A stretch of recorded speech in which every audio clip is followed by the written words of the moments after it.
Like, comment, share, and subscribe. Pause the video right now to check out my social media, my radio show, and thatdrummerguy.com. And most of all, enjoy the following presentation.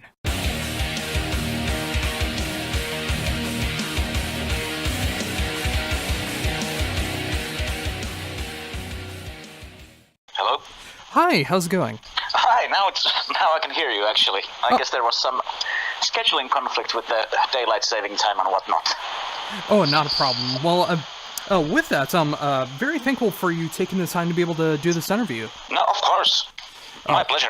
Oh, awesome. Well, of course, we are here to talk about the debut album from The Dark Element, which is coming out the 10th of November. And I've gotten the chance to be able to check this out over the last day, and I really love what you guys have done with this album. I mean, it really feels quite inspired, nice, catchy riffs going on and everything, and this is just some amazing work that you guys have done.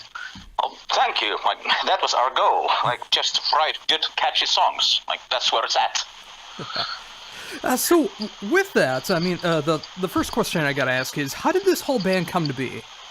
Well, it was actually kind of a coincidence. It was last spring, I was in northern Lapland doing acoustic tour with Mr. Kotipelto, and I got a message from Frontiers, and they asked me if I would contribute as a writer for one album and would just write songs.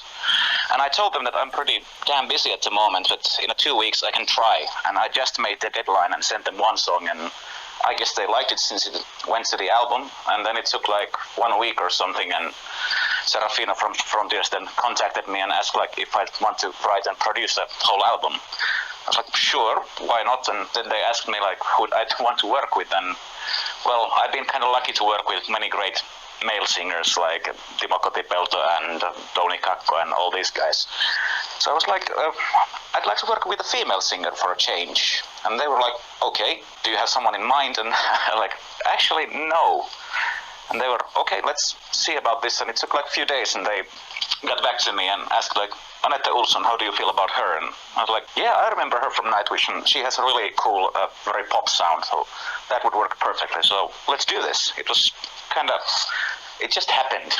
Yeah, it's cool to see it work out that way, too. I mean, sometimes it just takes the stars aligning and everyone's schedules working out the right way, but, just getting Frontiers involved and being able to make those connections, I mean, it can make for an amazing project, and it's great to see that with The Dark Element. Yeah, it was just one of these things that happened. I would never have even thought about making an album with Anette.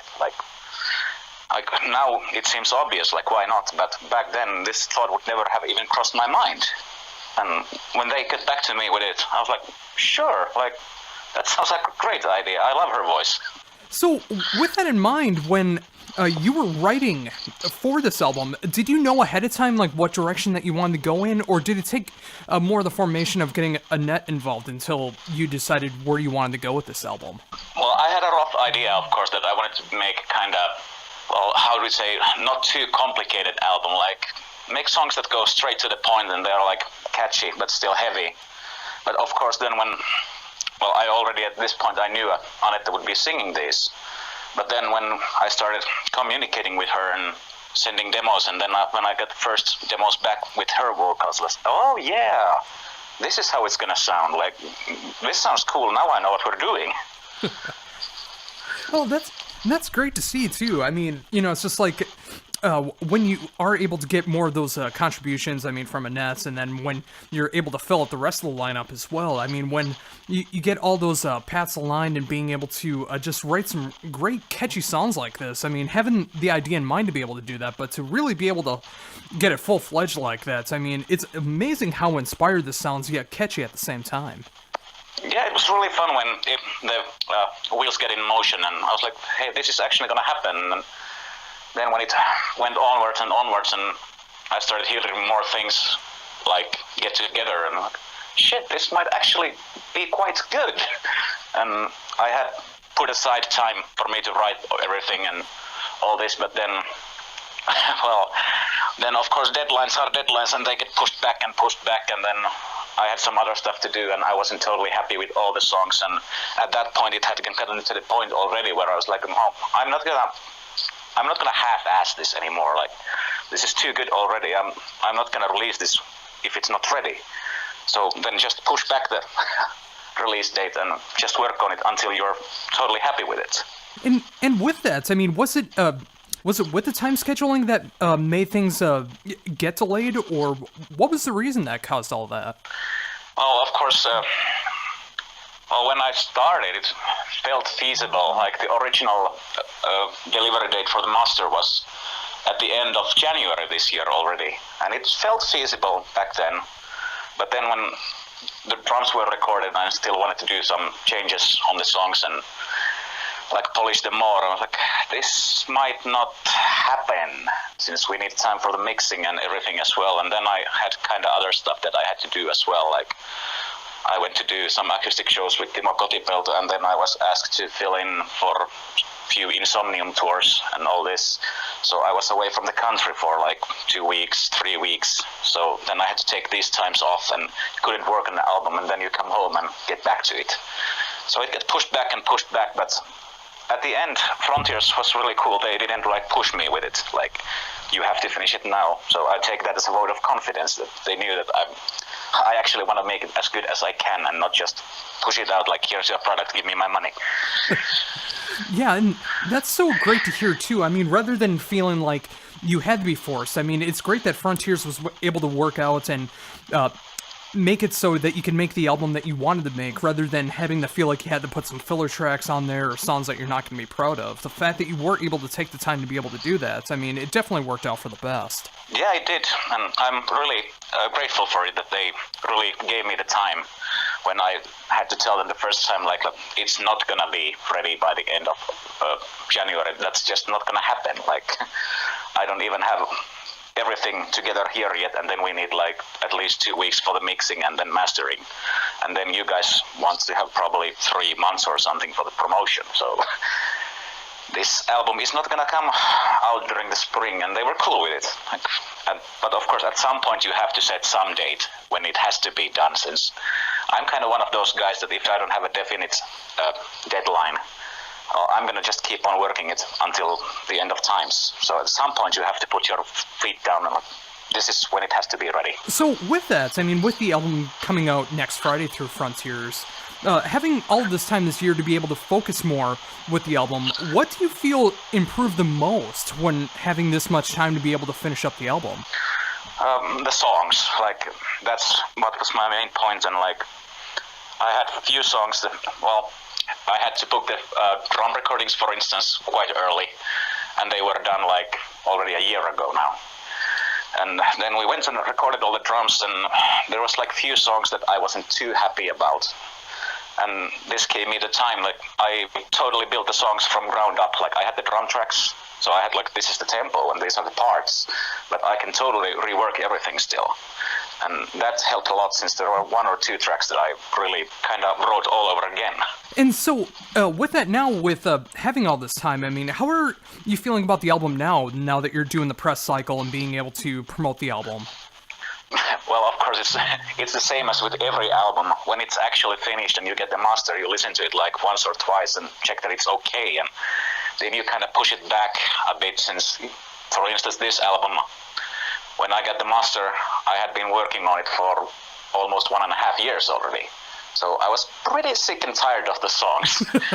But then I gave myself some time and went to do some different shit. Like I was away for a while, and then now when the promotion cycle is starting, I went back. Actually, I was at the gym and I listened to it through while doing my workout, and I was like, hell, this sounds actually still pretty good. Like there's nothing to be ashamed about. And, you know, I can see it as being a really good workout music when you are in the gym. I mean, there's like such a great, catchy, and heavy moments on there. I mean, it does feel like an album that would be very inspiring in the gym. Well, it's not the kind of music I usually listen to at the gym. I usually prefer something heavier, since it just works better for me. But this was just since I have to talk about the album now, and I haven't really listened to it that much lately, so I just went to listen to it through, like, what the hell was there? So with that, I mean, there's been a few songs that have been released from the album so far. What went into the decision to pick out the songs as they came as for singles for the album? I wasn't actually that involved with this choosing process. I was in the conversation, but my initial view was like, do what you want, since I felt like I'm too close about the songs, so I can't really say myself anymore, like which ones should be the leading tracks and all this. So I just let like Frontiers and Annette pick the songs out, and I think it worked out well. Like I couldn't have chosen better myself. Awesome. So with that, what has been the reception that you've heard from the song so far?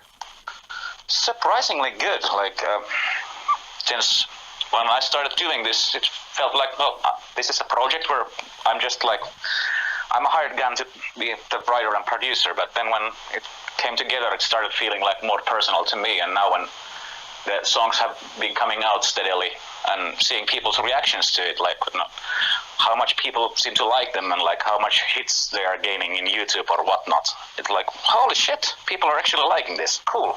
Like, I didn't totally mess up everything. Oh, that's great. Well, yeah, I mean, I can say that from a fan perspective. I mean, being a huge fan of your entire career so far, I mean, it's really cool being able to see you go into a different direction like this, in the more popular, catchier direction, as compared to other work that you've done recently and ongoing. I mean, it's great to see that you are able to have the versatility while it's still sounding very inspired. Yeah, it was kind of a conscious decision actually when starting to write this album, since I have Cains Offering, which is kind of in the similar musical direction, but it's way more complex and faster, and songs have way more parts. And this, I was thinking about, why would I just make a Cains Offering album with Annette on vocals? Like, that makes no sense. Like, I'd rather try and do something that is more straightforward and maybe a bit easier to access for people if you're not really into that technical and whimsical shit that we've been doing so far. So it was a conscious decision actually to try and do that. And I like easy pop kind of music as well. I love the complex stuff and I love the heavy stuff, but I also like really catchy poppy stuff, so this was my chance to kind of explore that area as well. Yeah, and I think that's a great bridge as well. I mean, there's going to be people who may not be familiar with your other work, but is familiar with Annette, that really enjoys your kind of songwriting, and then will go out and check out Cains Offering and be spellbound by the musicality that you guys have done so far. Yeah, or then they will be freaked out by the fact that it's so much faster and there's so much more stuff going on. Well, that could be as well. With that said, is there any future plans or anything in the works after the album comes out for The Dark Element? Well, we are, of course, now talking about it since, well, the album comes out in a week or so, and we have already had, like, tour offers and offers for some festivals, but this is gonna be, like, big thing to tackle if we want to do it, since there's logistics and finances and timetables and everything boring about this job that has to be figured out before we can do this shit. And of course, it would also mean that we would actually have to learn how to play these songs live, since they have never been played together. Yeah, and that totally makes sense. I mean, even with it being a more simpler style than other projects that you've been a part of, there's still a lot that goes into it, making sure that you guys are cohesive together when it comes to the live shows, making sure everything connects well, and the songs will just sound good live as well. Yeah, well, it would be kind of easy since, well, I chose for the musicians I used on the album, I had Kurtzi, the drummer, and then Jonas Kylberg, who are both my guys from Cains Offering. And when I was thinking about who should I get to play these parts, since I can't play drums for shit, so I need to hire someone, I was just like, I was thinking about different options, and then I was like, why would I do that? Like, I have a killer rhythm section that I can use. Like, I'll just get these guys to play it. Of course, it kind of then looks again like it's Cains Offering with Annette's vocals, but that's not it. But if we do live shows, I definitely want to use these guys as well, since I've been playing with them for years and I know that they are as solid as it gets.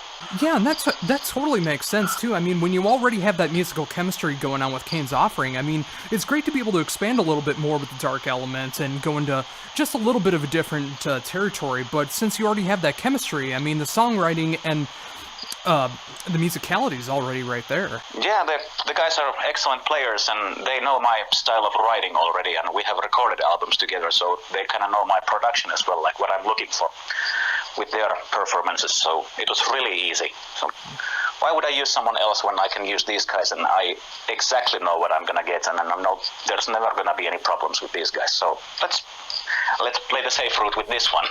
Oh, absolutely. So, with that said, is there anything on the horizon as far as new material from Cains Offering? We've been talking about it, and the labels have been bugging me for now over a year about it, especially at Marquee. Frontiers, of course, knew that I was doing the Annette album since they kind of commissioned that one. But our other label from Japan, they were asking me about it already a year ago, and they were hoping that their Cains Offering album would have come out this year. But already then I told them that's impossible. I'm working on another album, and that's not going to be ready until summer. And then one would have to write the Cains Offering material, and that's the stuff that takes quite a long for me to write. I usually want to take at least half a year that I book basically for writing. I do some shows here and there, but mostly I stay at home and write. And now that this album is finally done, well, I'm starting to feel it I could soon start writing for Cains Offering and see what comes out. Most definitely the band is not dead and buried. It's just that we are kind of busy. I've been doing this over a year, and then Kotipelto and Johansson are in Stradivarius, and Jens also plays in Rainbow now, so everyone's kind of busy. Oh yeah, that totally makes sense. And it's just it's great to see that, again, with Dark Element, that Cains Offering doesn't feel like it needs to be forced and music that you're not going to be proud of to be able to call Cains Offering. So the fact that you guys are able to get together when you can and then do the songwriting and everything from there, it makes for a much more inspired album, and I would much rather have that than something that's just made as quickly as possible. Yeah, especially with Cains Offering, since that's kind of my favorite child, so to speak. I want to take all the time it takes. It took from the first album to the second one, it took 6 years or so before we released the second one. But now I'm very confident that it doesn't take 6 years. But still, I'm also at least 80% sure that it's not coming out next year. But maybe in 2019. Yeah, and if it does take that long, I think it'll be definitely worth the wait. Cains Offering is one of my favorite bands that just really puts out the quality over the quantity, and that's what I expect from you guys. So if it does take till 2019, I definitely can't wait for it. It gives me something to look forward to. Well, it kind of has to take until 2019, since it's now the end of 2017 already, and well, let's be honest, I don't have one single song written. So if I would start tomorrow, it would still take me at least 4 to 5 months to complete the writing, and I can't use 4 to 5 months since I have quite a lot of other stuff booked as well. So if I would have everything written by the end of the summer, next year, then we could start the recordings during the fall, and then it could theoretically come out 2019 during the spring. But this is all just theorizing about it, since there's nothing written in stone yet, and as I said, I don't have any songs. Oh, definitely makes sense. So, also with that, you alluded to it a few times already about your acoustic shows that you do with Timo. How does that feel to be able to go out and do these very simple, intimate acoustic shows compared to doing the other shows, say with Cains Offering or any potential the Dark Element shows? It's really shitloads of fun, actually, since, Timo is one of my best friends nowadays, so we have shitloads of fun when we go out together, and also when it's just two guys and it's one instrument and two vocals, it's really simple all the time. If you're with a band, there's 5 people in the band, and then there's the crew, and sound checking takes for fucking ever, and everything has to be very tightly scheduled. But with us, it's just two guys, so we kind of come and go whenever we want, and we do it basically for fun. But of course, it's also a job, and we do it whenever we can. Actually, cool thing, on Friday, I'm going to Timo's place, and we're gonna rehearse. And next Wednesday, we're flying to Italy. We're doing 3 shows in Italy now. Oh, that is so cool. It's great to see you guys are able to branch out and head over to Italy to be able to do these duo shows. That's so cool. Yeah, it's really cool, actually. And now we are also, it looks very probable. I'd say I'd give it 98% possibility of happening that next spring we will go to South America and tour Brazil and Argentina and Chile and all these places, which are very good market for Stradivarius and Cains Offering anyway. So going there, just the two of us, and playing acoustic version of these songs would be fucking amazing. And it looks like it will actually happen. Oh, that's so cool. Being here in North America, I haven't had the chance to be able to see you guys do this acoustically. What should people expect from one of these shows? That's hard to say, since usually even we don't know what to expect. Like, they are very free-flowing events, especially in Finland, where we can talk in our native language when we speak in Finnish with the audience and make all this. It's very free-flowing, and we're kind of just busting each other's balls all the time and trying to fuck with each other, basically. It doesn't translate that well when we go abroad, like we've been into Italy before, but it's still basically the same. Like, we are kind of teasing each other, and still we don't make fun about the music. We make fun about each other. Like, never fuck with the music. That's stupid. And of course, playing like this intimate, stripped-down versions of really cool Stradivarius songs and Kotipelto songs, Sonata Arctica songs, Cains Offering songs. When you strip them down, look, it's only acoustic guitar and vocals. It really shows what the song is actually about when everything else is being removed. Then you hear what the song really is about. Yeah, and I couldn't agree more. And that's what I really appreciate when someone is able to take something of the style of like Cains Offering or Stradivarius or Sonata Arctica, and you are able to strip it down to the guitar and the vocal melodies. I mean, when you are able to show off in such a small, intimate setting, being able to show off those songs and what, like you said, what the songs are all about. I mean, it's so cool to hear it in a different light and what it really is all about. Yeah, it's really delicate. Like, always had this saying, like, a good song is a good song. It doesn't matter if you play with a symphony orchestra or if you play with an acoustic guitar. Of course, there are limitations, since some songs just have that kind of style or rhythm or something that you really can't make it work with an acoustic guitar. But surprisingly many metal songs you can strip down to the bare bones and just play with acoustic guitar and two vocals, like lead vocal and harmony, and it works beautifully if it's a well-written song. And so, with that said, I mean, was there any songs that you guys do live that you're surprised on how well it comes out acoustically, or do you know ahead of time, like when you do these songs, that they are going to sound great when you are able to strip it down? It's quite impossible to actually say before you actually start making the acoustic arrangements. Like, it either happens or it doesn't. It takes a lot of work, but usually you can pretty much, as soon as you start fiddling with it, you can hear, like, is there something there? Like, I remember when we were working on some arrangements at Timo's place, and we were just joking that we should do a version of the Stradivarius song Speed of Light, which is amazingly fast song. It's like this power metal anthem. And then, like, how the fuck are we gonna do that with an acoustic guitar? And then we transformed it into a ballad. And when we started playing it the first time, like, holy shit, this song has a beautiful melody. Like, I never noticed.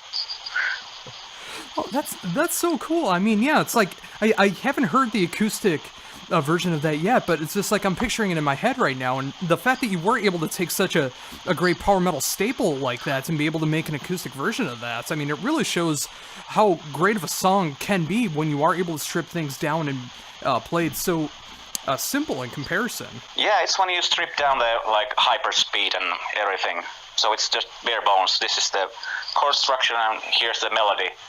And when those go together, and it's just beautiful. Like, it works. It doesn't need the double kick drums and super fast guitar solos. As a song, it works. Oh, very much so. Well, again, thank you so very much for taking this time to be able to talk to me about everything that you got going on. Not just the Dark Element, which of course the debut album, which will be coming out next Friday through Frontiers, but being able to get some insights in what will be going on with the next Cains Offering album, all the, just like getting that insight as well. I mean, it was great to be able to talk about everything that you got going on, and I really appreciate you taking the time to be able to do this. Oh, my pleasure.